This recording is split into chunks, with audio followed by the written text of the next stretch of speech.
E o tema da palavra de hoje é: o sacrifício que ele fez não pode ser inútil. Vamos ler juntos Romanos 3, do 23 ao 26. Romanos 3, do 23 ao 26, que diz assim: todos pecaram e estão afastados da presença gloriosa de Deus. Mas pela sua graça e sem exigir nada, Deus aceita todos por meio de Cristo Jesus que os salva. Deus ofereceu Cristo como sacrifício, para que pela sua morte na cruz, Cristo se tornasse o meio de as pessoas receberem o perdão dos seus pecados pela fé nele. Deus quis mostrar com isso que ele é justo. No passado, ele foi paciente e não castigou as pessoas por causa dos seus pecados. Mas agora, pelo sacrifício de Cristo, Deus mostra que é justo. Assim, ele é justo e aceita os que creem em Jesus. Amém? Sobre estes versículos nós estaremos meditando nesta noite. Vamos estar interpretando o texto como nós dizemos para os nossos alunos. Romanos 3 e 23 começa dizendo: todos pecaram e estão afastados da presença gloriosa de Deus. Quem pecou? Todos pecaram. Quando você lê o relato de João 9, do 1 ao 3, quando Jesus cura um cego de nascença, os seus discípulos então perguntam para Jesus: quem pecou? Foi ele? Foram os seus pais? Quem pecou? Jesus, naquele momento, ele responde que nem ele pecou, nem os seus pais, mas foi assim para que se manifestem nele as obras de Deus.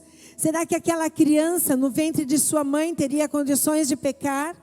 Ou será que aquela criança estava pagando por algum pecado dos pais, como acreditavam ali na lei mosaica de Números 14 e 18, que fala que o pecado ou a justiça de Deus alcançaria até a 4ª geração e que o pecado dos pais viria através do juízo de Deus até a 3ª e 4ª geração? Jesus disse: não, ninguém pecou, nem ele, nem seus pais, mas foi necessário que isto acontecesse. Assim como aquele menino nasceu numa natureza pecaminosa, nós nascemos também. Adão, quando ele pecou, ele nos condenou a toda a humanidade para que ela nascesse pelo pecado. Romanos 5 e 12 diz: portanto, assim como por um só homem entrou o pecado no mundo, e pelo pecado veio a morte, assim também a morte passou para toda a humanidade, porque todos pecaram. Davi dizia no Salmo 51 e 5, eu nasci na iniquidade, em pecado me concebeu a minha mãe. E também em Salmo 58 e 3, os ímpios se desviam desde a sua concepção, nascem e já se desencaminham proferindo mentiras. Então todos esses versículos validam que nós nascemos no pecado. Nós éramos incapazes de agradar a Deus pela nossa natureza pecaminosa. Estávamos destituídos da glória de Deus. O apóstolo Paulo dizia que o bem que ele queria fazer, ele não fazia, mas o mal estava nele. Mas se eu faço o que não quero, já não sou eu quem o faz, mas sim o pecado que habita em mim. Então, nós precisamos ter consciência e reconhecer que precisamos de Deus. Estávamos afastados do Senhor pelo pecado original. Não havia na nossa natureza humana nenhuma condição de agradarmos a Deus ou de sermos transformados. Não podíamos mudar o nosso futuro. Estávamos sentenciados a viver longe de Deus. Porque se existe algo que desagrada a Deus, é o pecado. Estávamos condenados a morrer ou a viver mortos espiritualmente desde o momento em que nós nascemos. Não havia esperança nem para a vida, nem para a morte. Tudo estava perdido para nós, pois estávamos longe de Deus. Assim como foi com Adão e Eva, depois do pecado, estávamos condenados a jamais ouvir Deus falar conosco novamente. Este seria o fim da história, um triste fim entre Deus e a humanidade. Precisamos entender que a queda do homem, relatada em Gênesis, não é um mito, não é uma simbologia, não. A morte espiritual do homem, ocasionada pelo pecado, é um fato histórico e verdadeiro. Nascer e viver uma vida inteira, pensando somente em trabalho, em sustento, em família, em conquistar, em prosperar, em fazer viagens e depois morrer, é pouco, perto daquilo que nos espera, que se chama eternidade. Tudo começou, irmão, tudo começou, irmã, muito antes de você nascer, muito antes de você ser gerado no ventre de sua mãe. E aqui é que está o problema para muitos. Não acreditam no que a Bíblia menciona, como sendo isso um fato. Duvidam que o pecado original traga consequências para a vida que ele está vivendo. Não acredita que tenha direito à salvação e às vezes quer comprar essa salvação, fazendo sacrifícios inúteis, achando que assim alcançará o perdão dos seus pecados. Ou então pensa que para onde vai depois da morte não é problema dele. O problema está que muitos acreditam que só o céu exista e Deus, e desprezam ou negam a ideia de que exista também um inferno. Mas uma nova oportunidade foi dada. Aquela página que estava em branco começou a ser escrita para quem estava aqui no domingo passado. Aquela página em branco que separa o Antigo Testamento do Novo Testamento, ela continua sendo escrita. E você faz parte de uma das páginas desta história que não termina aqui. Versículo 24 que nós acabamos de ler diz que, pela sua graça, sem exigir nada, Deus aceita todos por meio de Cristo Jesus que os salva. Graça de quem? A graça de Deus. Qual foi o preço? Quanto que nós temos que pagar para alcançar esta graça? Nada. E quem foi escolhido por Deus para nos aproximar novamente a Ele? Jesus. Por meio de Cristo Jesus que os salva, que nos salva. Hoje nós podemos ter novamente relacionamento com Deus. Temos uma mesa aqui montada, com tanto capricho e com tanta excelência. Uma ordenança, trazida também pelo apóstolo Paulo, que diz que assim como ele passou por aquele processo da última Santa Ceia com o Senhor Jesus, ele nos aconselha que continuemos fazendo isso. Mas diante desta mesa e deste sacrifício, nós precisamos refletir. Jesus adotou a vontade do Pai como sendo um padrão para a sua vida. Diz a palavra de Deus que Deus ofereceu Cristo como um sacrifício para que pela sua morte na cruz, Cristo se tornasse o meio das pessoas receberem o perdão dos seus pecados pela fé nele. Deus ofereceu Cristo como teu sacrifício. O caminho foi a morte de cruz. E esse processo, para que Cristo se tornasse o caminho, foi necessário para que recebêssemos o perdão dos nossos pecados. E eu fiquei pensando que Jesus podia ter negado, não ter ido para a cruz. Jesus podia ter se livrado dela em qualquer momento, porque Ele é o Filho de Deus. Mas Ele passou por todo o processo. E hoje nós vamos dizer o que os médicos que estudaram e leram dizem, como é que foi este sofrimento de Jesus. Mas Ele não desviou-se do caminho que foi a cruz. E muitas vezes nós queremos nos desviar da cruz. Queremos as bênçãos, queremos as vitórias, queremos as conquistas, mas nós não queremos a cruz. Eu quero te dizer, não existe vitória se não existir cruz. Não existe propósito se não existir processo. Todas as vezes que eu tenho atitudes que não estejam alinhadas à vontade de Deus ou à sua palavra, todas as vezes que você não obedece ou não cumpre os princípios e os valores que são trazidos pela palavra de Deus desde o início, quando você tenta ser independente de Deus, do seu favor, da sua graça, da misericórdia de Deus, você peca. Porque você está em desobediência à palavra de Deus, e você jamais conhecerá ou desfrutará da vontade do Senhor, que é boa, agradável e perfeita. É pela fé no sacrifício que Jesus fez que somos salvos daquela separação eterna. Aquela que Adão e Eva provocaram. Aquela que nos impossibilitava de agradar a Deus, de fazer a sua vontade. Jesus veio e se sacrificou por mim e por você, para que tivéssemos a oportunidade de sermos salvos do pecado, de termos poder e autoridade para vencermos as obras malignas.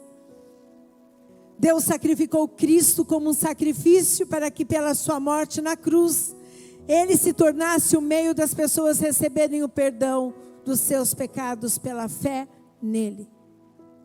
O perdão dos seus pecados não vem pelo seu mérito ou pelo meu mérito, nem pelos sacrifícios humanos, mas ele vem pela fé. Jesus foi exposto publicamente, oferecido naquela cruz, diante de pessoas, de anjos e de demônios. Ele não se sacrificou secretamente, mas ele foi envergonhado publicamente, pelos meus, pelos teus pecados. Isto não é mito, isto não pode ser inútil. O sacrifício que Jesus fez não pode ser desprezado, não pode ser inútil. Ele foi condenado à morte, para que todos publicamente pudessem ver o que aconteceria depois ao terceiro dia. E tudo isso ele suportou, sem ter feito nada que pudesse levá-lo àquela condenação e a tanto sofrimento. Ele aceitou ser sacrificado para que você fosse poupado, para que você fosse poupada. Ele morreu como injusto, para que você fosse justificado através da fé nele. Então, por favor, não compare o seu sofrimento humano ao sofrimento de Jesus naquela cruz, pela humanidade, pela minha vida e pela tua. O teu sofrimento não é maior do que o sofrimento que ele teve naquela cruz. O teu amor não pode ser maior do que o amor que ele teve naquela cruz. O teu sacrifício, como muitos dizem, que se sacrificam, estou me sacrificando para, estou me lutando para. Esse sacrifício não pode sequer ser comparado ao que ele se submeteu naquele lugar, que não era dele, era meu, era seu. Ele sofreu a mais extrema, cruel e angustiante forma de punição, para que você hoje pudesse ter esta oportunidade de sentar na mesa, na casa do Pai, para que você pudesse voltar a viver espiritualmente, para que você e eu tivéssemos a garantia do perdão dos nossos pecados, se nós os confessarmos, a garantia da vida eterna, se nós cremos que Jesus é o caminho, a verdade e a vida, e que não há outro senão Ele. Ele morreu naquele lugar, para que eu e você pudéssemos ter vitória sobre tudo aquilo que nos paralisa e tenta nos impedir de viver como filhos amados de Deus, como filhas amadas de Deus, e fazer a vontade dEle, não mais a nossa. Muitos morreram crucificados, mas nenhum deles dividiu a história antes dele e depois dele. Muitos morreram, os seus nomes constam nos livros como heróis, mas nenhum deles pôde trazer salvação para a humanidade. Mas Jesus veio e dividiu a história, revolucionou a história da humanidade. E eu quero te passar de uma forma resumida a cronologia de como tudo isso aconteceu. 21 horas. Jesus ora no Getsêmani. 22 horas. Ele entra em agonia e sangue. 23 horas. Jesus recebe o beijo de Judas, o traidor. Meia-noite, Jesus é preso. A uma conduzido a Anás e depois entregue a Caifás. Às 3 horas da manhã, Jesus é negado por Pedro 3 vezes. Ele é condenado à morte pelo Sinédrio. Jesus é conduzido até Pilatos. 6 horas da manhã, ele é desprezado por Herodes, devolvido a Pilates. E eles, às 8 horas da manhã, disseram: soltem Barrabás e crucifiquem Jesus. Às 9 horas ele foi flagelado. Às 10 horas recebeu uma coroa de espinhos. Às 11 horas ele beija a cruz e a carrega. Ao meio-dia ele é despojado de suas vestes e ele é pregado naquela cruz. Depois ele perdoa o bom ladrão. Ele entrega a sua mãe a João. E às 15 horas ele morre. Você quer saber fisiologicamente um pouco de como Jesus enfrentou aquela cruz no meu lugar e no seu? Getsêmani Jesus estava, quando Lucas faz este relato, em Lucas 22:44, dizendo que o seu suor tornou-se como que coágulos de sangue caindo pelo chão. Médicos estudiosos relatam que esta hemorragia microscópica se produz em toda a pele, que fica atingida e prejudicada, dolorida, mais sensível para todos os golpes que ele ainda ia receber. Depois disso ele foi seguido por golpes. Uma vez preso e aguardando o julgamento de Caifás, recebeu bofetadas e socos com seu corpo já dolorido. Os tapas ecoavam na sua cabeça, latejando e levando a perder o equilíbrio. 39 açoites aguardavam Jesus quando foi liberado para ir ao tribunal, desnudado e amarrado, com os braços esticados para cima e os punhos amarrados no alto de uma coluna. Isso todos passavam segundo a lei hebraica, mas os carrascos não seguiram este número e foram até o limite que ele veio a desmaiar. Os soldados usavam um açoite curto, com várias cordas ou correias de couro, com bolas de ferro ou pedaços de pontas de ossos. Aquelas bolas de ferro causavam contusões e hematomas, mas com ossos rasgavam a pele e o tecido subcutâneo, no meu lugar e no seu lugar. Após a flagelação, os soldados colocaram sobre a cabeça de Jesus uma coroa. Não é como esta coroa que as imagens nos relatam. É como se fosse um capacete que abrangia todo o seu crânio. Os juncos torcidos envolviam a cabeça entre a nuca e a testa, e os espinhos penetravam no seu couro cabeludo. Ele carregou aquela cruz, que pesava entre 75 e 125 libras, aproximadamente 30 quilos. Ele percorreu 600 metros até chegar no topo, onde ele seria crucificado. Antes de iniciar a crucificação no Calvário, foi oferecido a ele uma bebida que talvez pudesse diminuir a sua dor e o seu sofrimento. Mas ele negou. Pela minha vida, pela sua vida.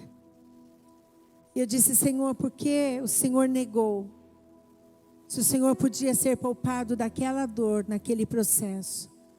E o Senhor falou no meu coração: sabe por quê, Rosângela? Porque assim como eu enfrentei aquele momento difícil, entregando a minha vida ao Pai, vocês precisam, nos momentos difíceis da vida de vocês, escolher se consagrar e entregar tudo também ao Pai. Porque o mesmo Deus que estava comigo, Ele vai estar com vocês nos momentos difíceis. O problema não é a cruz. O problema é o caminho até chegar ali. Jesus estava ensinando que nos momentos de dor e sofrimento inevitáveis a nós humanos, devemos confiar e entregar tudo ao Pai, porque Ele jamais nos abandonará. No decorrer do caminho, a túnica dele estava colada no seu corpo, repleto de sangue e de chagas. Mas eles arrancaram aquele tecido.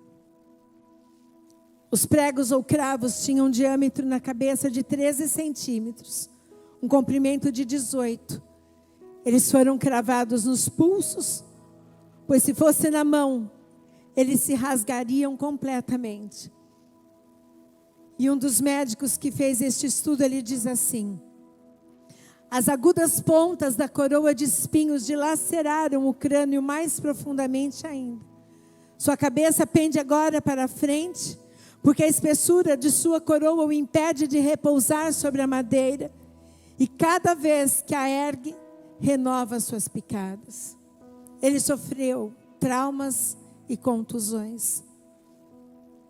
Os braços ficaram estendidos, mas o peso do corpo os puxava para baixo.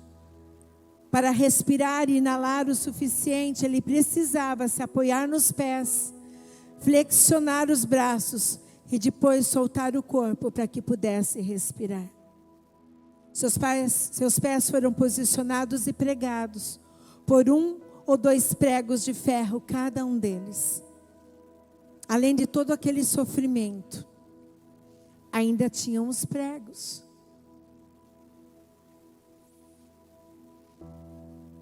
Faziam-se ainda mais intensos pelo peso do corpo suspenso pelos pregos, pela forçada imobilidade do paciente, pela intensa febre que sobrevinha, pela ardente sede provocada por esta febre, pelas contusões e espasmos e também pelas moscas que o sangue e as chagas atraíam. Marcos 15, 33 e 34 diz: e houve trevas sobre a terra, do meio-dia às 3 horas da tarde. Por volta das 3 horas da tarde, Jesus bradou em alta voz: Eloi, Eloi, lama sabachthani, que significa: meu Deus, por que me desamparaste? Quantas vezes você tem a mesma impressão que Deus te desamparou? Te abandonou?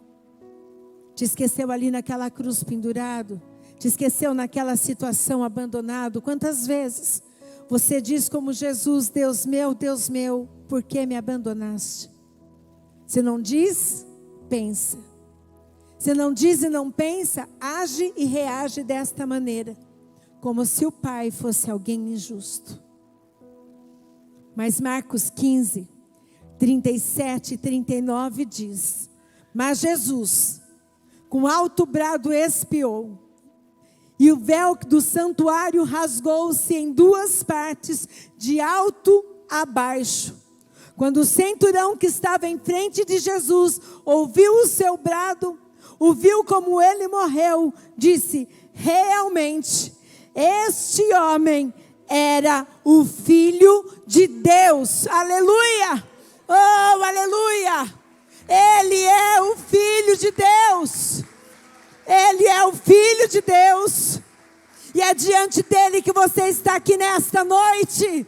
É diante dele que você está aqui adorando, louvando e exaltando. O véu que nos separava foi rasgado de cima embaixo. A dívida que tínhamos pelos nossos pecados foi paga pelo derramamento do sangue. A partir da cruz de Cristo começa uma nova história para a minha vida e para a tua. Para todos aqueles que creem neste sacrifício. O primeiro passo Jesus deu pela tua vida e pela minha vida. Agora é nós que devemos continuar fazendo o que Ele fez, anunciando a palavra de Deus e chamando a todos: arrependei-vos, porque é chegado o reino dos céus. E nós não faremos isso sozinhos. O Espírito Santo nos ajudará nesta missão. O inferno não pode deter a igreja do Senhor de avançar. Satanás não pôde impedir que Jesus ressuscitasse daquele lugar. As suas feridas, as suas chagas, a sua dor, o seu sofrimento, nada pôde impedir Jesus de levantar daquela sepultura. O que está te impedindo, meu irmão? O que está te impedindo, minha irmã, de viver a vida que Jesus tem para você? Não inutilize este sacrifício que Ele fez pela tua vida e pela minha vida. Foi tudo isso que Ele passou.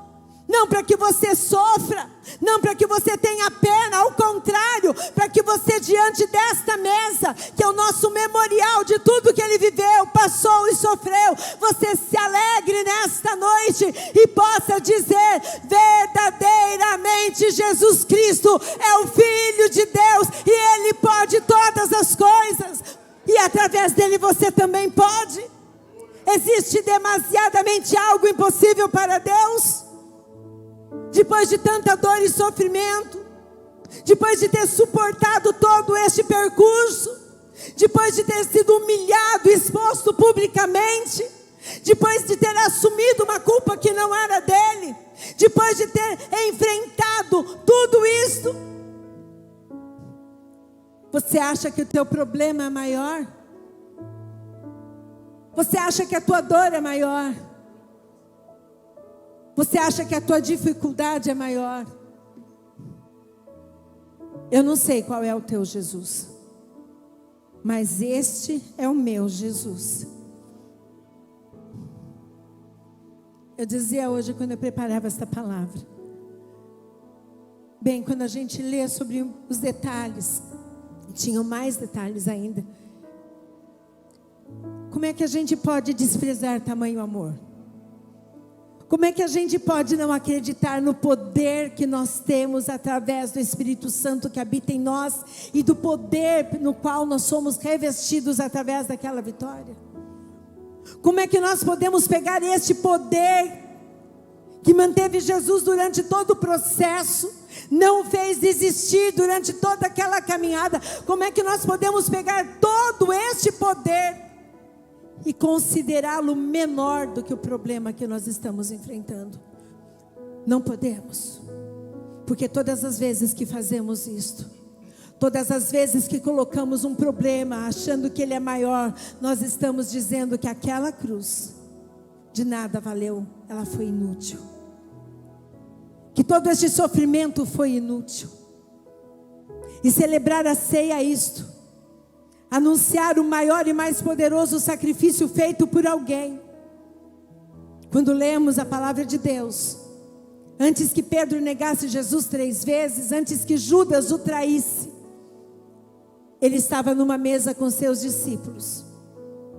Ele comeu do pão, ele tomou do cálice de uva e disse: olha, façam isso em memória de mim, até que eu venha. E eu pergunto para você esta noite: existe algo que Deus não possa fazer pela tua vida? Existe algo que Deus não possa fazer pela tua família? Existe algo que Deus não possa fazer no teu casamento? Existe algo que Deus não possa fazer no meio dos teus? Existe algo que Deus não possa fazer? Este Jesus que nós anunciamos, existe algo? Fique de pé.